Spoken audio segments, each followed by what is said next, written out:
Welcome to the Rejected Religion podcast. I'm Stephanie Shea. This month's guest is Dr. Phil Legard. Phil is Senior Lecturer in Music Production at Leeds Beckett University. His research interests lie at the intersection of esotericism, music, and politics. His doctoral work explored autoethnography as a research method for esotericism studies, from which he developed a theory of creative seekership. With Dr. Alexander Cummins, he is co-author of An Excellent Booke of the Arte of Magicke from Scarlet Imprint in 2020, which transcribes and analyzes the 16th century grimoire and magical record of Sir Humphrey Gilbert. He is also the author of various popular and academic articles on esotericism, magic, and creativity. He is one half of the musical duo Hawthonn, who currently have 2 LP releases on Brooklyn's Bada Bing Records. In this interview, Phil talks about the tricky area of methodology when it comes to scholars who are also magical practitioners, and the reasons why he chose autoethnography as his primary research method.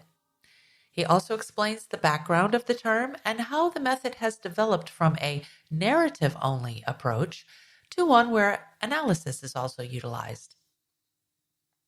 Phil then talks about some important points and insights that arose while he was doing field recordings, and more about his developmental process as a magical practitioner throughout the years as a creative seeker, which relates to how paths of practice develop as a consequence of experience and appraisals of those experiences.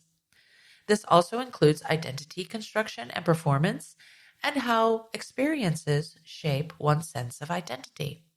Hope you enjoy. Welcome to the podcast, Phil. Thank you very much, Stephanie. It's very nice to be here. You're very welcome to be here. I'm so glad that Bob Clunas put us in touch with each other and that we could meet today. So the literature that you sent to me so that I could familiarize myself with what you're doing, because this is a little bit outside of my wheelhouse, the literature was very engaging. I really enjoyed reading it. And I'm looking forward to this discussion today about sound and the imagination. Yep. Okay. That's I'm really grateful that Bob got in touch and reached out. I think we passed each other possibly at S-Way last June. Yes. But before you get a chance to that's talk. Kind of how things go at the big conferences like that. You never get to talk to everybody, unfortunately. So I think the packet of papers and things I sent, it covers quite a large range of stuff. And I suppose it also covers quite a lot of my kind of journey through academia. So yes, we'll see a few different kind of viewpoints and things coming up as I sort of negotiated to where I am at present. Good. Well, hopefully we'll be able to touch on all of those different aspects today. So let's just jump in. The first question I had for you is with regard to your PhD dissertation and the autoethnographic research you did for it. So could you talk a bit about what autoethnography is and how this type of research differs from quote-unquote traditional methods of academic research? And also if you could share if you experienced any pushback from using this method, if people were reluctant to allow you to use this as a method, those types of ideas. Okay, yeah. So maybe I'll start with the kind of pushback or sort of academic class first and work backwards. Sure. So I think that certainly over the last decade or 15 years, I think sort of esotericism studies has kind of arrived at a really interesting place. Obviously we had all that sort of boundary work and things in the late 90s, early 2000s and so on with Wouter Hanegraaff, kind of moving esotericism studies away from this kind of so-called kind of religionist or perennialist sort of framework towards something grounded in this kind of empirical outlook and historiographic approach. And I think that's given subsequent scholars a really solid foundation to kind of build on and move out from. But I also feel in terms of sort of autoethnography and the position of the kind of practitioner scholar, there's also been a certain amount of possibly sort of unintended suspicion or fallout arising from some of this. I think the most vociferous, obviously, is kind of showcased on one of Wouter's blogs, where he responds to some criticisms leveled at his work by Arthur Versluis, who he would be probably categorized as a kind of religionist scholar. And I think Wouter's response, pretty accurately nails a lot of the suspicions and misrepresentations kind of from that religionist side, where Versluis is equating, the position of methodological agnosticism with reductionism, for example, or saying that this kind of continental style of scholarship somehow doesn't take seriously the individuals and ideas being studied, because it doesn't seriously entertain these knowledge claims that can't be proven or disproven. So I think kind of also on the other side, there's been reasons that maybe scholars who are also practitioners in some way kind of don't fully embrace that practitioner scholar identity. It's kind of an open secret that in esotericism studies, there's a lot of scholars who are also practitioners. But there's often a sort of tacit sort of understanding, I think, that those two identities, even though they might be completely integral to their own sense of self, often kind of presented separately. And, that's totally understandable, especially when people are studying, more historical work and that sort of thing. There has been obviously more kind of visibility of the scholars in their work. One of the things that really kind of lit up my kind of brain when I was kind of beginning these studies was reading things like Kenneth Granholm's Dark Enlightenment, where he joins an esoteric society, and he does a lot of ethnography, but he also works as a sort of participant observer in the group and that sort of thing. And of course, Tanya Lerman's Persuasions of a Witch's Craft has to stand out as a kind of really fundamental work, because she engages with it, reflects with it, and that kind of thing. But there's still that kind of boundary between her and her kind of subjects. And I think, there is a kind of discursive power that comes with that kind of detached outsider status that researchers assume as well, which puts that kind of knowledge that they generate on a higher footing often, particularly, at least within the academy, than practitioner scholars. So I think that, that there's been some really great works, necessary works, like Davidson's paper about what's wrong with pagan studies, where he points out all the kind of methodological shortcomings and theoretical and methodological kind of lacuna in fields dominated by practitioner scholars, in this case, pagan studies.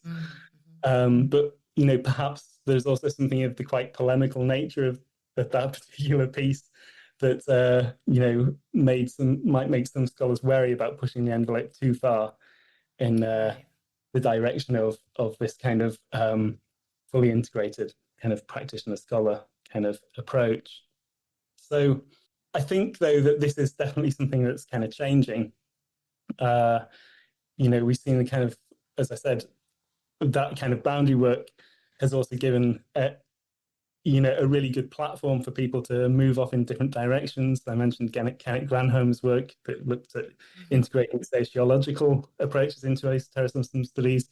Obviously, you've got people like Egil Asprem pioneering this kind of cognitive science approach, and Wouter moving off into areas where he's beginning also to look at popular culture and altered states of consciousness and things, and how that all relates. So, the question that kind of was kind of coming out as I was developing my work was, could this kind of be a good time to kind of actually explore the kind of possibilities of autoethnography, Yeah. and particularly taking into account things like the criticism in what's wrong with pagan studies and that kind of thing. How could this be done in a way that's kind of congruent with these perspectives and methods established over the last 25 years or so? Just to take sorry to interject here, but just maybe I'm not understanding correctly. I didn't think that what Tanya Luhrmann or what Kenneth Granholm were doing was specifically autoethnography. I thought they were doing more participant observant based research. Am I following you correctly?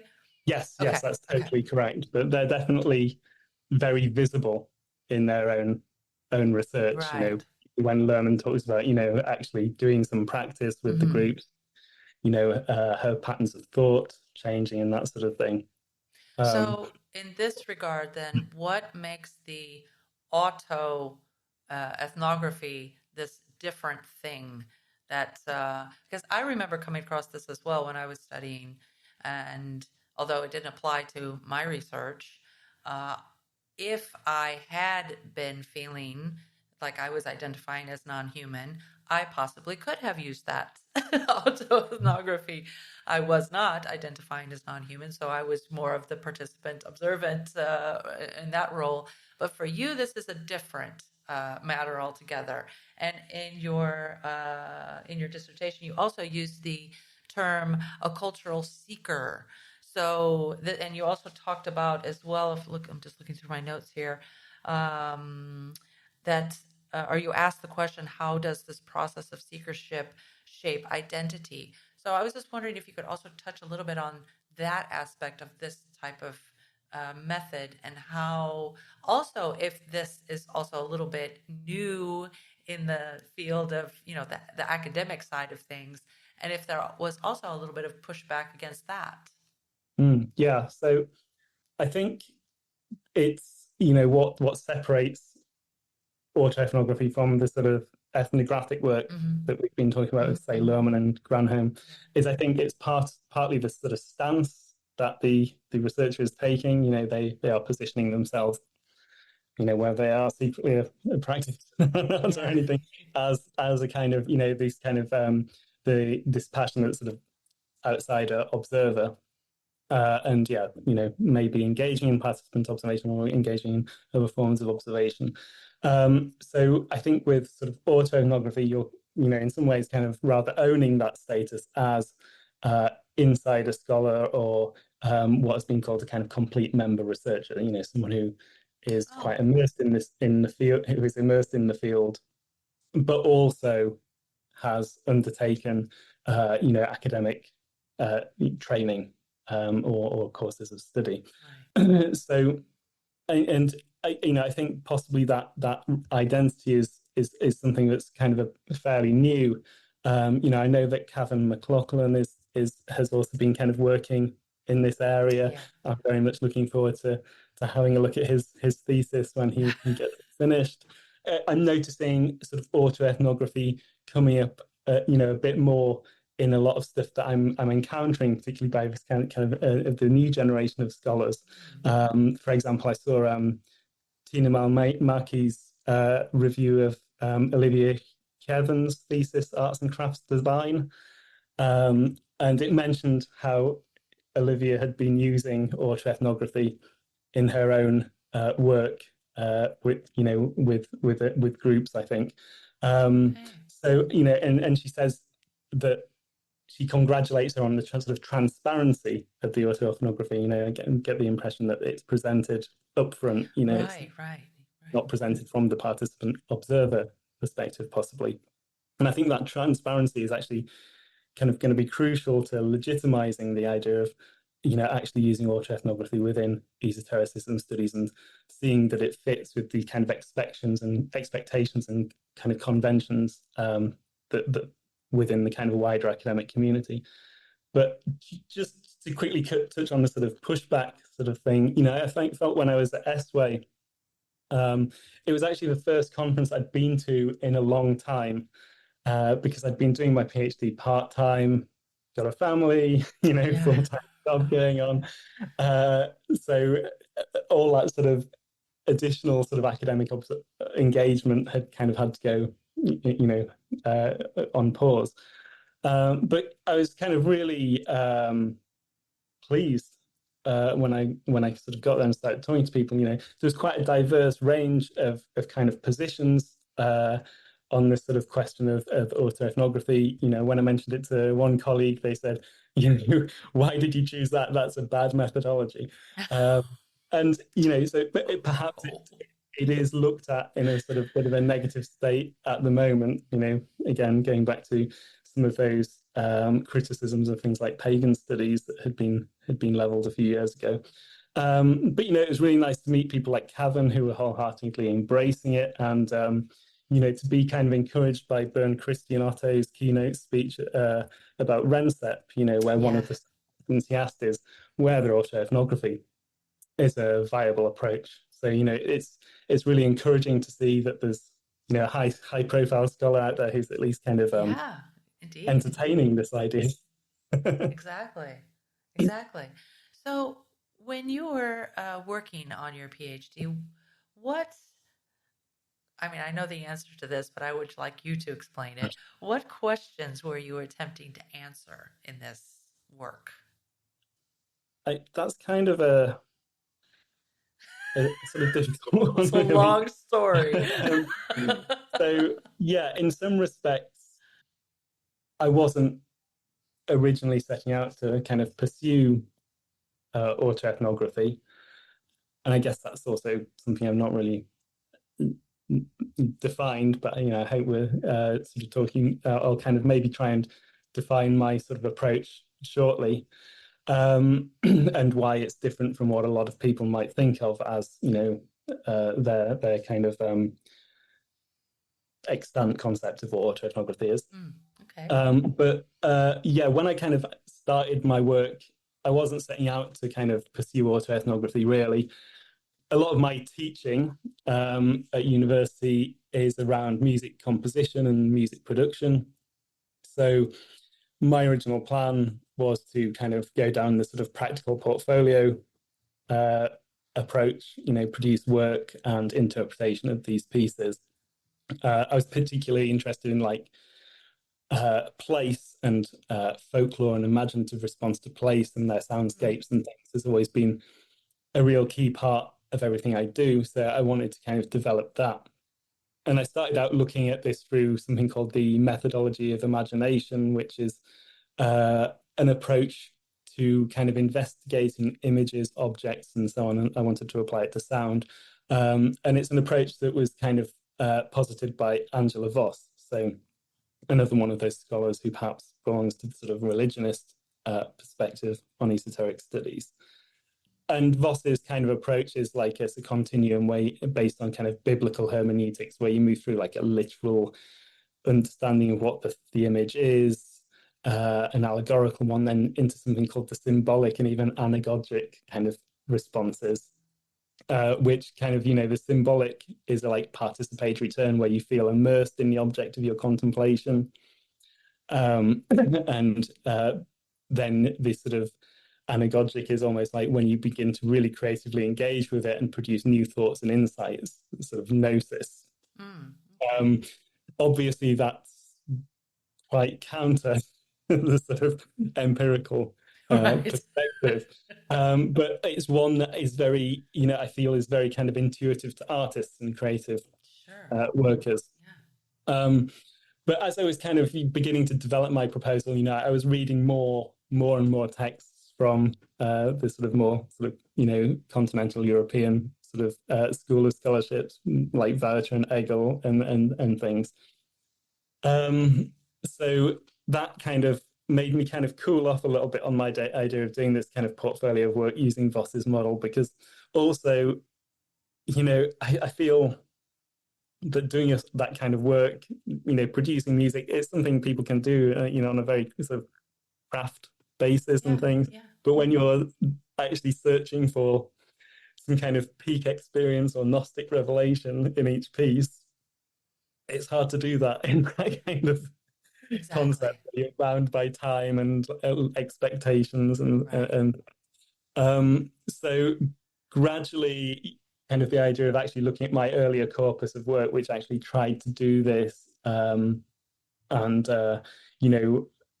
gave me a large sort of data set, kind of came about, and with that, the kind of assumption of a sort of autoethnographic approach. So, I've always been a kind of pretty obsessive self-archiver.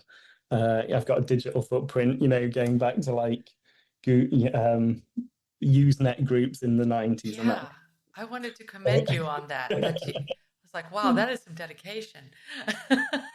And, of course, like magical diaries and tons of writing, both published and unpublished, as well as lots of music and those kind of resources relating to that. So, it seemed like I had a pretty good data set to kind of engage in something that was a sort of reading of my own work, particularly through this kind of autoethnographic lens. So the question was, how on earth to go about this? Because I think when people think of autoethnography, they're often thinking of what might be called kind of evocative autoethnography. So, but maybe just before I get to that, I'll just quickly say sort of, this, where sort of autoethnography sort of comes from. It's a term that was coined in the mid-70s by an anthropologist called Carl Haider. He was doing ethnographic work in Indonesia, and he had asked a class of 50 school children, what do people do? And, those responses were, coming straight from their mouths. It wasn't, it was their conception of what people do rather than the anthropologist or ethnographer's perception. So, the idea was that this ethnography, that this data or ethnographic data that he was collecting from these school children, it was, autochthonous. It was coming straight from the kind of inhabitants of the place rather from the observations of a scholar from a very different cultural background. So I think it's that sort of autochthonous or kind of, culturally embedded kind of thing that is one of the kind of key kind of markers of sort of autoethnography or autoethnographic approach. So, yeah, as I said, what most people think of when, the term autoethnography is kind of evoked is this kind of idea of evocative autoethnography, where, a narrative is presented without further analysis or investigation or scholarly kind of addenda. And it enables the reader to kind of understand the experiences of another. And I think that's really important. It's especially in as a kind of underpinning to investigating social sciences and all sociological approaches and pretty much anything we might do. It's really good to have those narratives. But of course, there's always been this criticism that maybe they fall that falls short of the expectations of sort of conventional scholarship, even though autoethnography arguably does illustrate particular points in powerful ways that data cannot. But this kind of refusal often to explain or kind of abstract has always been a sort of a bit of an issue. So in the kind of mid-2000s, this kind of idea of analytical autoethnography became floated, where it's a kind of autoethnographic approach with a commitment to analysis and theorization, using kind of autobiographical narratives as empirical sort of data sources and sources for, as I say, analysis and theorization. I suppose there's still some of those kind of common criticisms that it's self-indulgent, solipsistic, possibly lacking focus. It really does draw your attention to kind of how messy and interconnected life is, and that's things that in conventional scholarship we often just bracket out or leave to a little bit of context rather than actually consider the full implications of that. And of course, there are ethical issues surrounding disclosure and anonymity, and possibly can subject the scholar to certain dangers as well. But I think I mean, I read one particularly dismissive piece about autoethnography that called it a millennium methodology, as if millenniums completely self-obsessed and things. And I probably would count myself, I'm just on the border there. I was born in 1980, but I definitely feel I have a lot more in common with millennials than Gen X. So I don't think it's self-obsessed though what you did. I don't think that's fair. No. No, because I mean, for the listeners, of course, who have not read your dissertation and don't really, maybe they're still scratching their head, well, what is he talking about? What is this all about?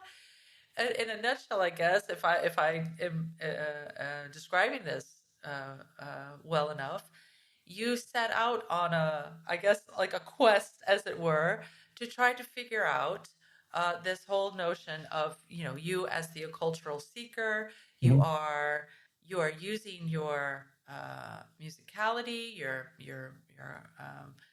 gifts as a composer, as a musician, your creativity, but you're using this in the context of magical practice.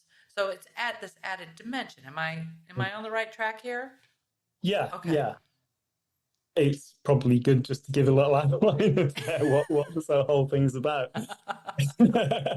Since we've been in the sort of methodological and theoretical kind of weeds for a bit. Let's get out of the weeds. Let's get into the...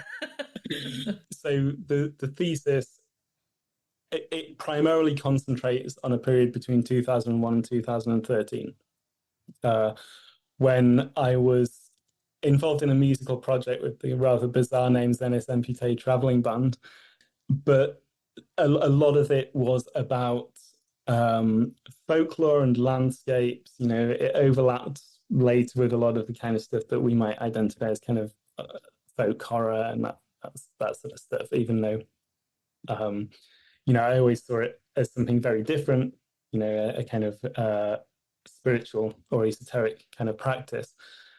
So it looks at this period where often I was traveling around to various kind of rural locations, improvising in them, and doing recording and what we call field recording, taking sound recordings from these locations, and in the kind of experience of doing these improvisations, for example, feeling a profound sense of kind of drawing closer to the genii locorum, the spirits of the place or the spirits of the land.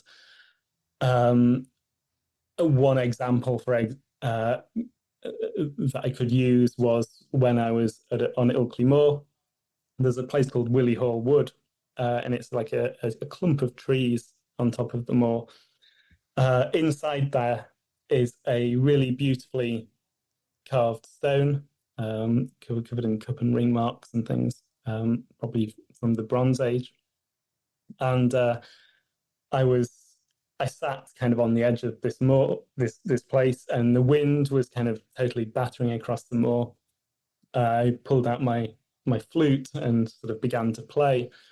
And as I played, the wind stilled, quite a kind of magical moment.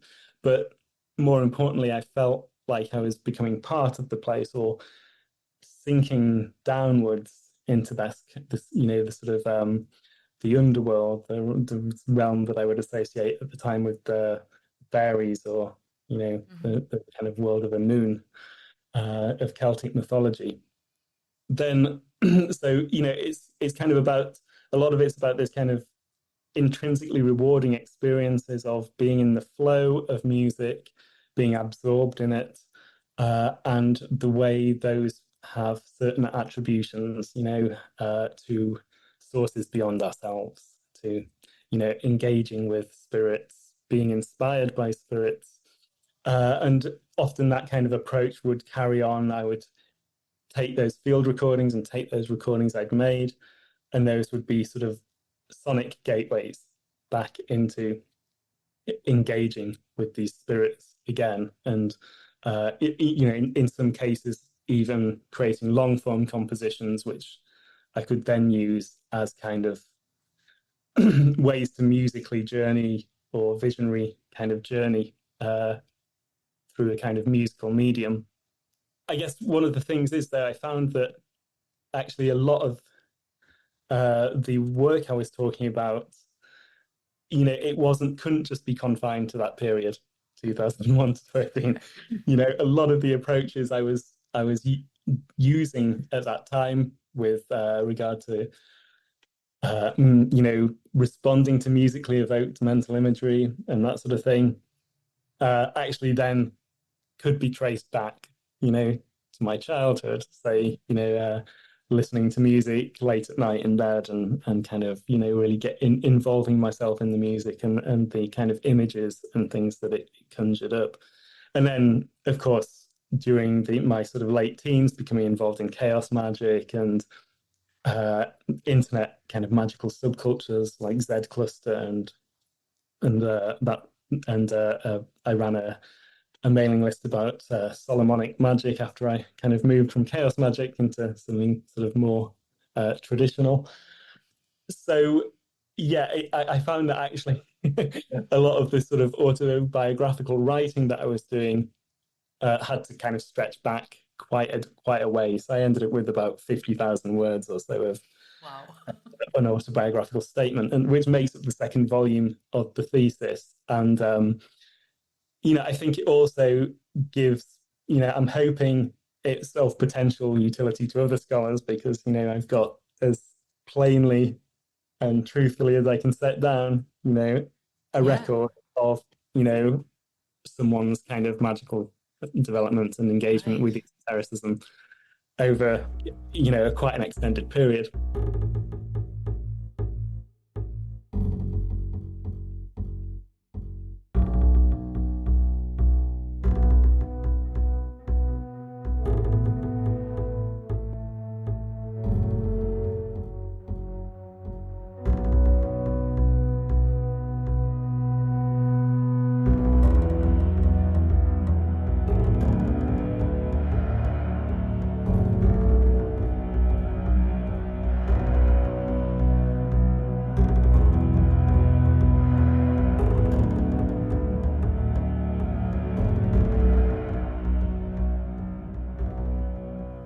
One of the things about kind of writing that biography, though, was it was done from this perspective of analytic autoethnography, where there's a guy called Stephen Pace, just to quickly jump into a bit more theoretical and methodological things. So yeah, there's a guy called Stephen Pace who suggested that one of the ways to approach analytic autoethnography, because no one had really an idea of how on earth it would look, and still something that's kind of people are discussing, was to use this kind of approach drawn from grounded theory. Yes. So this is kind of qualitative kind of methodology, came about in the 60s for a couple of sociologists who were studying, I think, like palliative care, and they sort of used this approach to come up with this kind of theory called awareness of dying.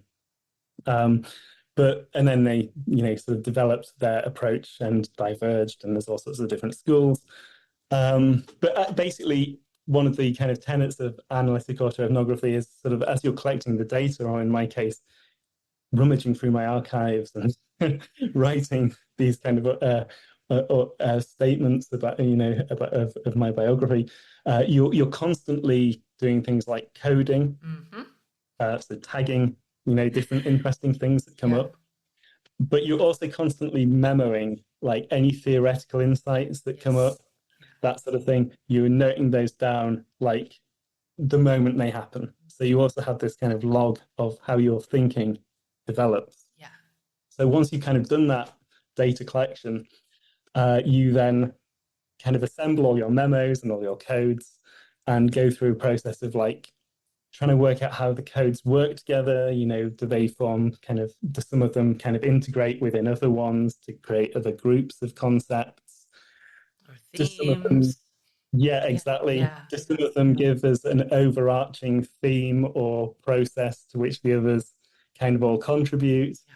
Then you're kind of creating like diagrams or sketches of what that theory is, which then kind of you in traditional sort of grounded theory, you'd then go off and you'd start looking at cases that go against that, or gathering further data to reach what's called like a saturation point, where no new theoretical insights kind of emerging.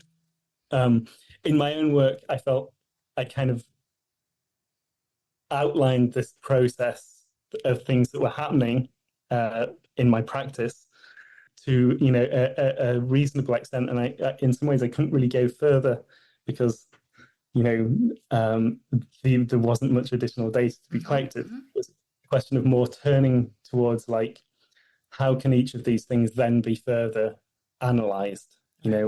What theories exist out there. So I find myself touching on discourse theory, identity theories, as well as drawing on some work from people like Egil Asprem and Dan Tavers about, the attributed theory of religion. So when things happen, how do we explain them? As well as this, the fascinating things that they did with narratives, looking at people's experiential narrative, and working out, why they change, why they're presented differently to different audiences. And even in Egil's case, can we work back through these narratives to figure out, some cognitive science kind of insight, the moment that thing happened to someone. I'm less concerned with that, but in the way I used lots of narratives and analysis of them, drawing on so that in my work there's kind of a key moment, I suppose, that starts off this musical project, this interest in the spirits of place, and it's crawling through a hold stone in a place called Penwith Moor in Cornwall, which is called Men An Toll. And it's probably the entrance to an old tomb, where the remains might have been kind of put through this hole. But currently it stands as a kind of almost something that looks like a kind of modern art sculpture. You have this old stone, like a stone donut, and then you've got another kind of upright stone beyond it. Eiffel Colquhoun painted it, of course, and mentions it in one of her books about Cornwall. But as a kind of just was messing about, I suppose I crawled through the whole stone, which then almost seemed to be like an initiation or something. I came through and something had happened. The landscape felt illuminated. I was overcome with a kind of feeling of joy or ecstasy, which kind of lingered for the rest of the time I was in that landscape. So that was kind of really kind of moment of turning around. I'd previously been really obsessed with Cornelius Agrippa's 3 books of occult philosophy and astral magic in particular, and basically thought all this stuff about stones and their energy was kind of a bunch of new age nonsense. I just wasn't really interested in it. But then that completely changed my perspective and also led me to be more focused on doing things in landscapes, and this kind of idea almost of like, how do I sort of recapture that experience or re-engage with something of that experience? And it was such a sort of unexpected experience, obviously, that it was difficult to, I don't think I could necessarily have evoked that very easily, but certainly in my kind of musical practice that I was doing, where I was actually doing a lot of like imaginative listening to, I'd listen to tracks I'd made and think about the imagery that was coming up in them, and that would kind of help me name them and sort of stuff. That kind of practice, which was very kind of involved in kind of abstract or sort of noise music, made a kind of jump over to kind of landscape-based music or kind of more folk-influenced music as well, as a way to kind of re-engage with something of that kind of experience of touching or being touched by something, you know, indescribable, almost spiritual, transpersonal in the landscape. These are profound experiences that are difficult to put into words.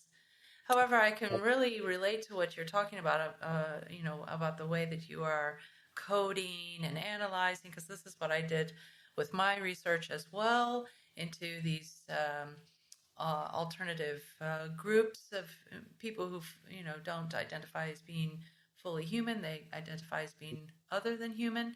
And it's a long process, because this is different than, and I'll just say this for the listeners who might not understand what grounded theory is and related methodologies. This is different because it is qualitative, not quantitative. You're using text as your material that you are, if you have a diary, or if you have written something down in that regard, or if you have had an interview with someone, you transcribe this, you write everything down, and then you start to look line by line by line to see what are the important things, what are the important words, the images or the themes, the ideas, concepts that are jumping out at you. And then you start to write these things down. And it is a painstaking process. So I can totally relate to how much work this actually was for you to do all of this, because you're analyzing your own text.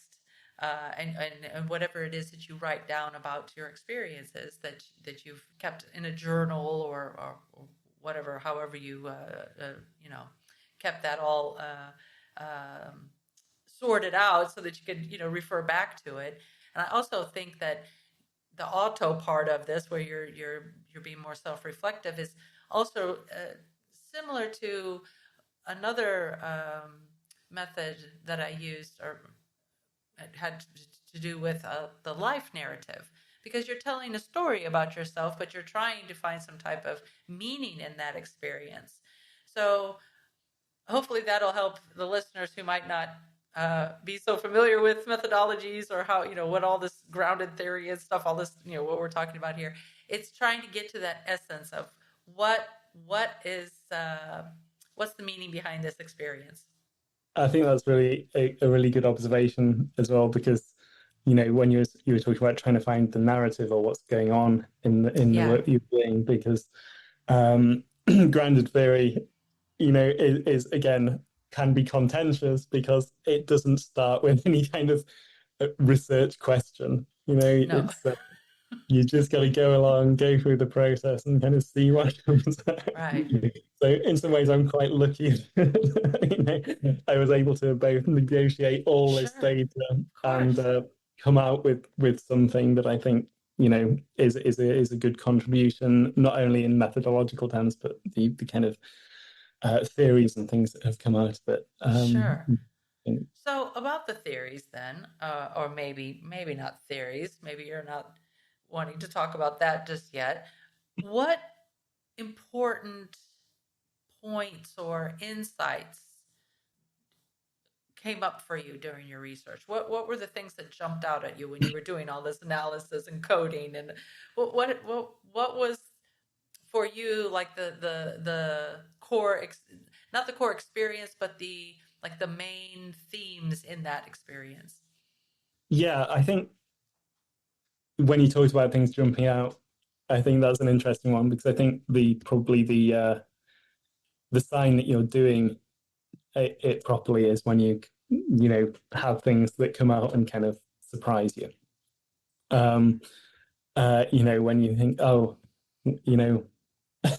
when you realize kind of what you're doing, or how certain things you've been doing that you felt were intuitional are actually reenacting processes that you've kind of often done in different contexts and that sort of thing.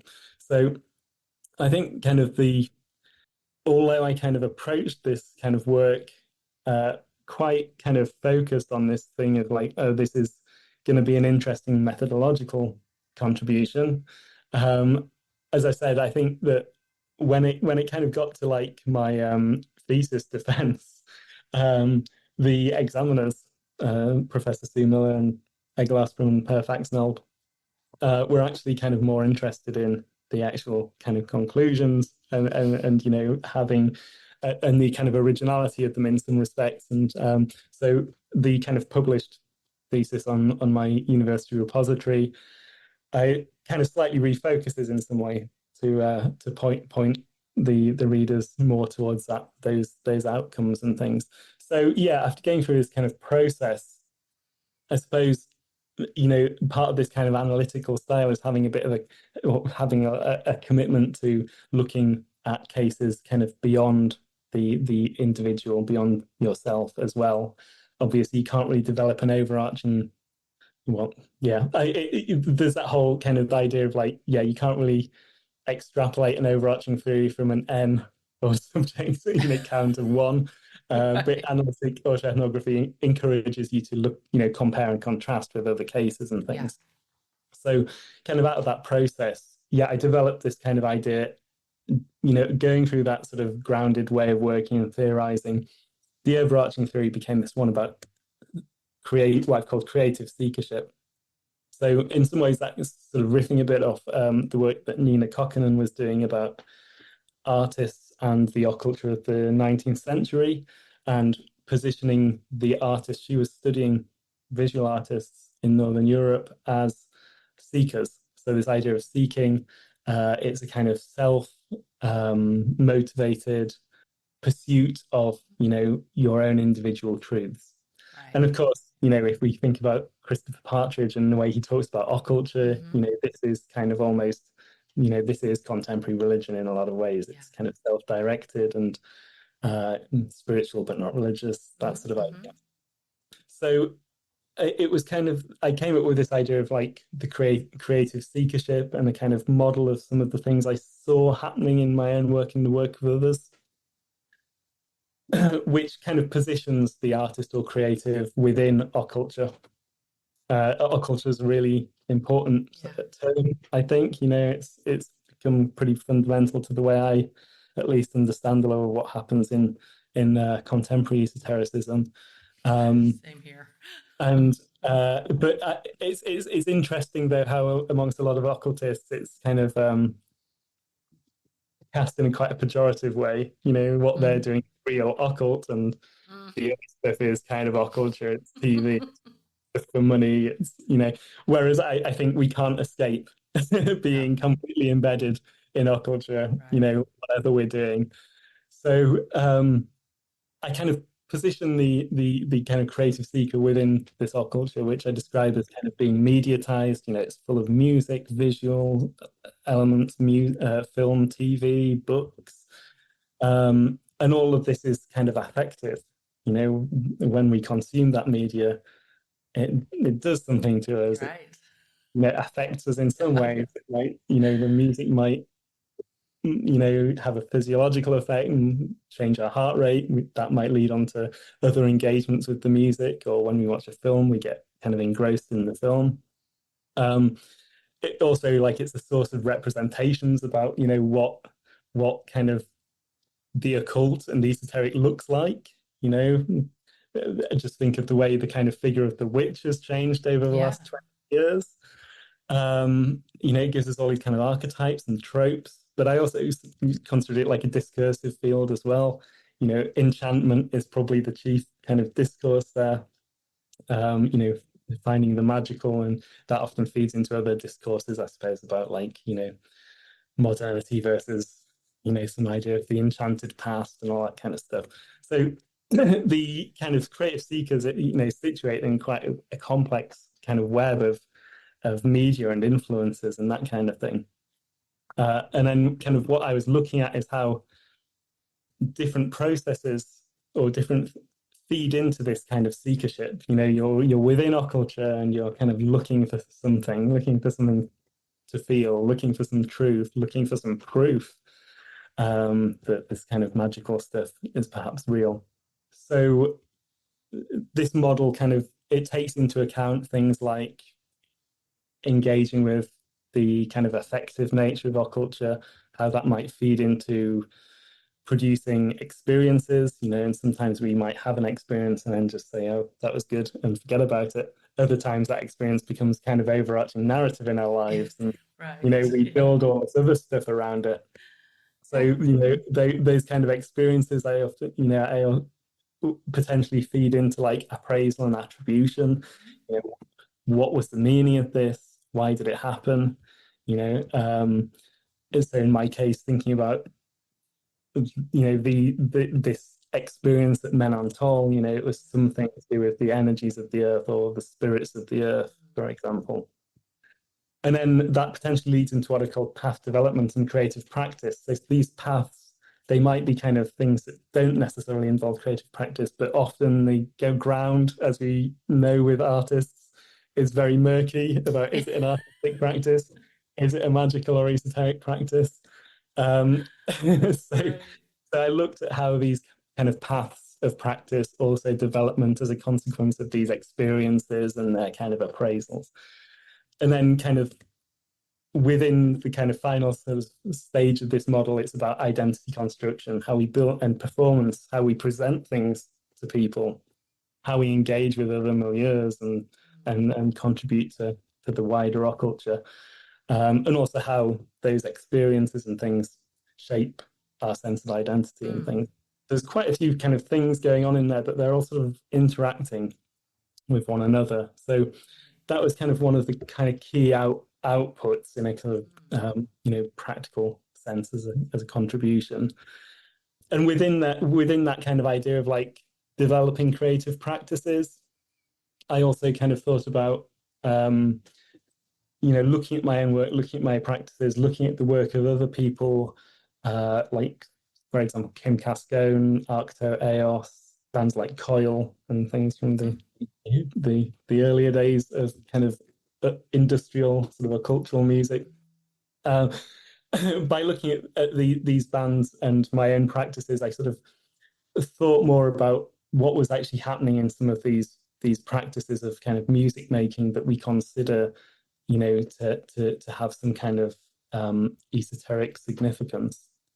So I kind of felt that there's like three kind of key sort of creative practices, musically creative practices that people often engage in. So one of them is like automatism, becoming lost in the flow of creating the music. And one of those things about kind of a flow state, I'm sure everyone's kind of experienced it at some point. You become so like absorbed, you lose your sense of self. You have this kind of mildly sort of dissociative kind of experience. And again, it's a question of attribution in some respects. A performer lost in their music might come out and think, yeah, I was nailing it. Another one might come out and think, the Holy Spirit was moving through me. Yeah. Which puts it in a very kind of different context. Possibly the experiences are very similar. So, it's kind of really interesting for me, that kind of process of kind of becoming really absorbed in the music and the way people have different attributions to it. The composer Yacinto Celsi, active in the mid-20th century, he would improvise and he would attribute the improvisations to spirits, or what he called divas. Yeah. And he considered that in that state he was composing music in the way that he would never have composed on paper. He needed to be absorbed in this and channeling spirits through his kind of musical improvisation. And, in more recent work, there's a kind of group that call themselves a black metal chamber music group called Violae Chaos. And, they describe their creative process as kind of involving a state of invocation or something. Again, they're getting lost in the music and they're attributing it to kind of otherworldly powers, using them as a channel. So, in my own work, I felt automatism again was also like a key concept. It was this kind of intrinsically rewarding process, and then when you stepped away, you felt that spirits of the land had moved through you and moved your fingers on the instruments, for example. And then at that point, do you have a feeling like this was a successful magical working then, that this is what you were trying to achieve and this was successful in that regard? Right? Yeah, and definitely then a rapport has been established, which kind of relates to kind of the second kind of process that I looked at, which I called, again, in reference to like surrealism, manticism, like where you are imposing meanings on some sound, not ones you're necessarily making, but ones you're listening to. It might be as part of the creative process. You might be re-listening to things. You might be listening to sounds that you've made or captured and reflecting on them or imposing some kind of meaning on them. So that kind of idea that if a rapport had been established, I could then use the field recordings and the music I'd made to actually re-engage. It's like, it's kind of like encoding a spirit's sigil or having a key to its kind of particular domain. That sound is just so evocative. When you listen to the recordings you've made, instantly that the whole thing comes back. The feel, there's just something that sound elevates the memory, the act of remembering to something even more lucid. It's the kind of thing, I guess, that there's a sonic theorist called Salome Verglin, and she calls it the pathetic trigger. The idea that it brings kind of a sort of emotion and a fusing of kind of emotion and memory very much to the forefront. But her take is that it's not nostalgia. It's very much of the present when you kind of encounter these pathetic triggers, as she calls them. So it's like I wasn't listening to necessarily like remember or remember the experience. It was to re-engage with the experience and to carry it on. Right. It's, again, almost like a sonic scrying stone, let's say. And that's an allegory that Kim Cascone, the American composer and sound artist, uses a lot in his work. He creates pieces which he feels that the listener can project their imagination onto. And I classify this also as a creative process because like I was re-listening to music to re-engage, to then kind of feel the spirit moving through me again, for example, or and thus kind of add to the music further. In the work of, say, Kim Cascone and Coyle, for example, they went through a period of looking at digital glitches. So this idea that the digital world is so supposedly error-free and very kind of pure in its representation, but then glitches kind of create cracks in that, through which both in terms of, say, Coyle and Kim Cascone, they felt that these were kind of pathways into kind of personal worlds. Coyle felt that they were being that when they were kind of listening to glitches and manipulating them, that they were being led by an intelligence that was beyond them, called El. And Cascone talks about, how when you encounter these glitches, again, thinking about almost like what I talked about with Celsi and his divas, that they're sounds you wouldn't normally have made, and which have some kind of specialness about them.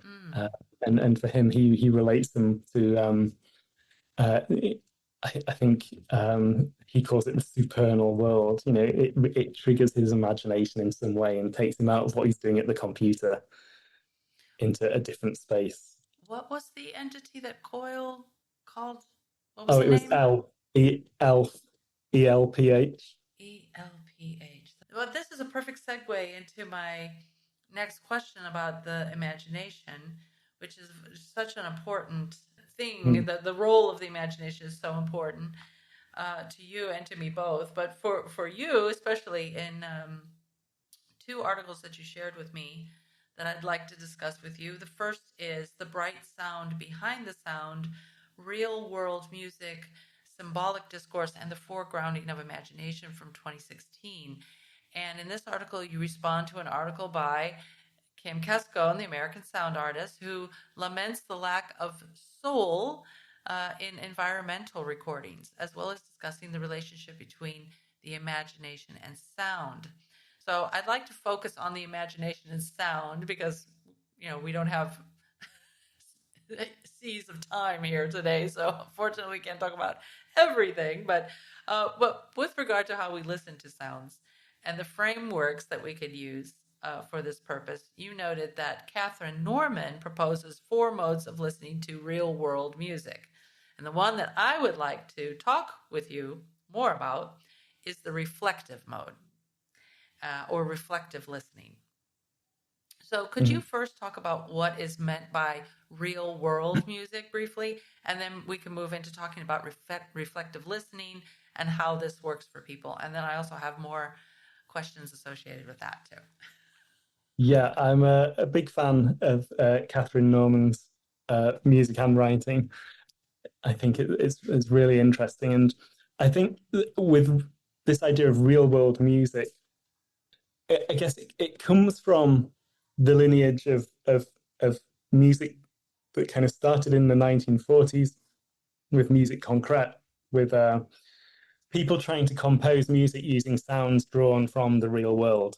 It wasn't notated, it was concretely working with real sound. I think, though, that kind of music develops in a really kind of particular way, because although like the early sort of music of people messing around with tape recorders and stuff is quite kind of philosophically and spiritually diverse, what happens is, certainly in Europe and the UK, the ideas of Pierre Schaeffer, the kind of main proponent of this kind of musique concrète, about how you listen to the music, become really dominant. So, Schaeffer, one of his most sort of early pieces is Etude au chemin de fer. Like it's a study for like the train station or for trains and things. And it's basically recordings he made at the Gare du Nord of trains rumbling and their doors slamming and whistles. And he'd kind of then started looping them and things, so they become less like trains and more like sort of rhythms and that sort of thing. Yeah. So that his idea was that you kind of approach sound as what he called sonic objects. That this isn't the sound of a train; it's something else. Okay, and you just got to hear it in terms of its timbre, its relation to the other sounds, and that kind of thing. And he calls this reduced listening. The idea that you put away all your associations with trains, for example, and you experience it as pure sound. I think, though, like people making that becomes the kind of dominant idea, and still kind of persists in that kind of particular field of music. But in the 70s, I think people kind of respond to it begin kind of reacting to it, and you get things like soundscape composition. So people like Hildegard Westerkamp and the World Soundscape Project, they identify that sounds are interesting in their own right. Even some sounds need rescuing because we don't hear them anymore.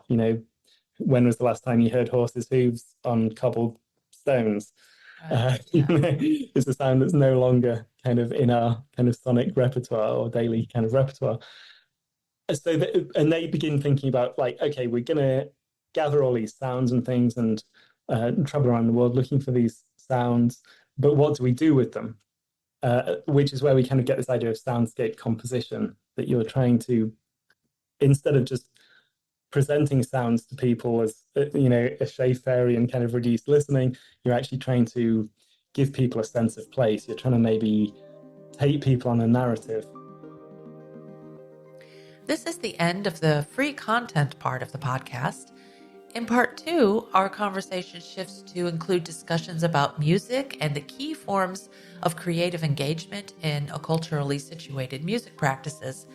Phil also focuses on specific ways that we can listen to sounds, with reflective listening being explored in examples of soundscapes of real-world music or music that arises out of sounds that we hear all around us, natural and mechanical.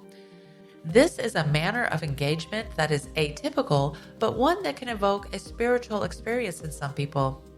This then leads us to an exploration of hieroeidetic knowledge, a term from scholar Arthur Verslaus that is described as being encountered in the field of imagination midway between the mundane and the transcendent.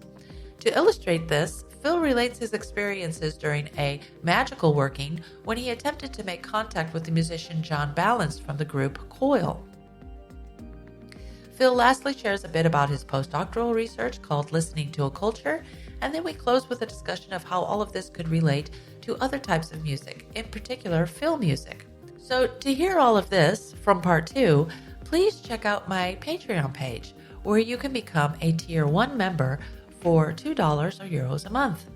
Members get early access to full podcast episodes on this tier. There are also 3 more tiers that you can explore with even more content, so I hope you will consider becoming a member. In any case, please also check out the program notes for more information about Phil and his work, including his Bandcamp page and other interesting links. Your support is appreciated, and as always, thanks for listening.